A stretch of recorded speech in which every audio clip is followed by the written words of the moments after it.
ఈ కొత్త అద్దం మీ చర్మ సమస్యలను కూడా చూపిస్తుందట. పూర్తి వివరాలకు చదవండి రేపటి సాక్షి దినపత్రిక. మనకి హైకోర్టు కార్యకలాపాలు వరద చుట్టుముట్టడంతో హైకోర్టు కార్యకలాపాలు కూడా పూర్తిగా స్తంభించిపోయాయి. హైకోర్టు కార్యకలాపాలు ఆగిపోయాయి. ప్రస్తుతం హైకోర్టు వద్ద కూడా పూర్తిగా నీళ్లు చేరడంతో ఆ కార్యకలాపాలు ఆపేసినటువంటి పరిస్థితి కనిపిస్తోంది. ఇదే అంశానికి సంబంధించిన పూర్తి సమాచారంతో మా ప్రతినిధి అశోక్ మనకు అందుబాటులో ఉన్నారు. అశోక్, హైకోర్టు ఆ చుట్టుపక్కల ప్రాంతాల పరిస్థితి ఏంటి ప్రస్తుతం?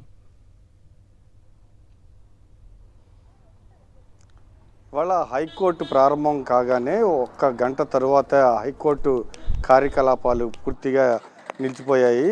పూర్తిగా అర్ధాంతరంగా ముగిసిన పరిస్థితి. ఇప్పటికే ప్రధాన న్యాయమూర్తితో పాటు న్యాయమూర్తులు, అలానే హైకోర్టు సిబ్బంది, అడ్వకేట్లు, కక్షిదారులంతా ఇప్పటికే హైకోర్టు నుంచి వెళ్ళిపోయిన పరిస్థితి. ఏదైతే వెంకటపాలెం దగ్గర గతంలో ఈ రాజధాని రైతులు రాజధాని పొలాల్లో వాటరు కృష్ణానదిలోకి వెళ్ళడానికి అక్కడ ఒక హోల్ ఏర్పాటు చేసుకున్నారు, ఒక లాక్ ఏర్పాటు చేశారు. అయితే రాత్రి నుంచి వరద ఉధృతి పెరగడంతో పూర్తిగా కృష్ణానదిలో నుంచి వాటరు రాజధానిలోకి ప్రవేశిస్తుంది. వెంకటపాలెం దగ్గర రాత్రి మరమ్మతులు నిర్వహించారు. రాత్రి 9 గంటల నుంచి దాదాపు 3 గంటల పాటు తెల్లవారుజామున 3 గంటల పాటు దాన్ని మరమ్మతులు నిర్వహించారు. కొంత తాత్కాలికంగా ఆగిపోయినాయి. కానీ ఉదయం మళ్ళీ 7 గంటల నుంచి ఏదైతే వరద వాటర్ ఉన్నాయో కృష్ణానదిలోంచి ఆ వరద వాటర్ ఉన్నాయో అవి మళ్ళీ రాజధానిలోకి రావటం మొదలుపెట్టారు. బాగా ఉధృతంగా ఆ వాటర్ వస్తూ ఉండటంతో పూర్తిగా దీనికి సంబంధించి దాంతోపాటుగా ఈ వరద ఉధృతిని దృష్టిలో పెట్టుకుని హైకోర్టు కార్యకలాపాలు అర్ధాంతరంగా ముగిసినట్టు కూడా మనకు తెలుస్తూ ఉంది. ఇప్పటికే న్యాయవాదులు కూడా వెళ్ళిపోయారు. మనతో బాలా ఉన్నారు న్యాయవాది, ఆయన అడిగి తెలుసుకుందాం. ఏంటి సార్, ఎందుకు అయింది అనుకుంటున్నారు? ఒకటి ఎందుకు ఇలా జరిగిందంటే మనము ముందు కూడా చూసాం. బాంబే, చెన్నై, లేకపోతే కోల్కత్తా, ఢిల్లీ, హైదరాబాద్, మన పక్కనే ఉంది హైదరాబాద్. అన్ప్లాన్డ్గా తయారు చేసే సిటీస్ వల్ల సస్టైనబిలిటీ లేకపోతే గ్రౌండ్ రియాలిటీస్, జియోగ్రఫికల్ రీసెర్చ్ సరిగ్గా లేకుండా చేయడం వల్ల సిటీస్ ఏ విధంగా ఉంటాయని నిదర్శనాలు అవి. ఈరోజు మళ్ళీ మనము అమరావతిలో కూడా గతంలో కూడా చూసాం. 2014 నుంచి 19 అప్పుడు ఒకసారి వరద వస్తే ఏ విధంగా నీళ్ళు ఇక్కడికి ఉధృతంగా వస్తున్నాయి.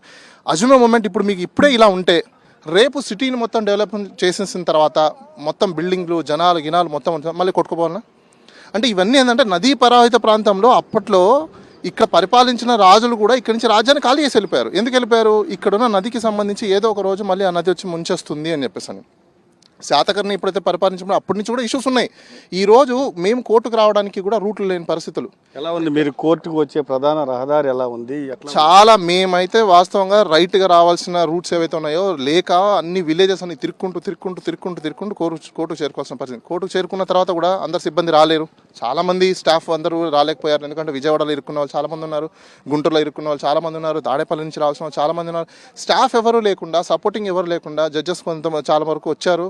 మేమందరం వచ్చాము, కోర్టు నడుస్తుందని అనుకున్నాము. కానీ ఫార్చునేట్గా ఏమైపోయింది, స్టాఫ్ అంతా సపోర్టింగ్ స్టాఫ్ లేకపోవడం వల్ల ఈరోజు కోర్టులో మనకు కంప్లీట్గా ఈరోజు స్తంభించిపోయింది.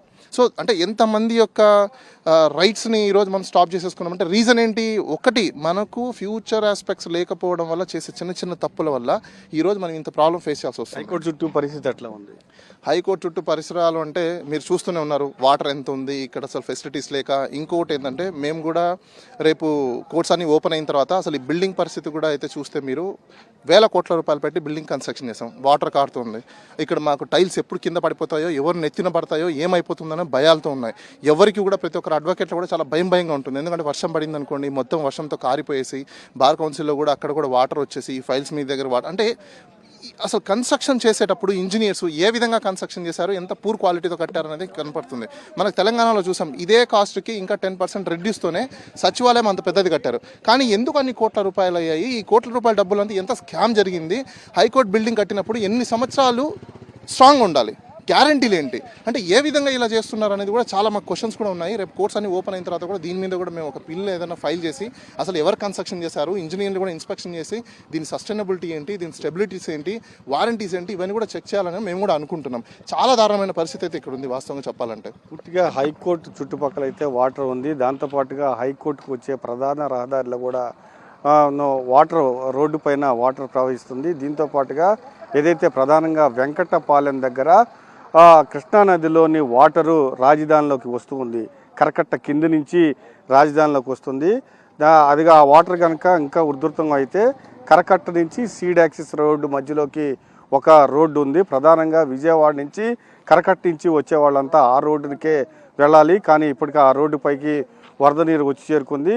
చాలా ఇబ్బందికర పరిస్థితి ఏర్పడుతుందని హైకోర్టు అర్ధాంతరంగా ముగిసేయించుకోవాల్సిన పరిస్థితి ఏర్పడింది.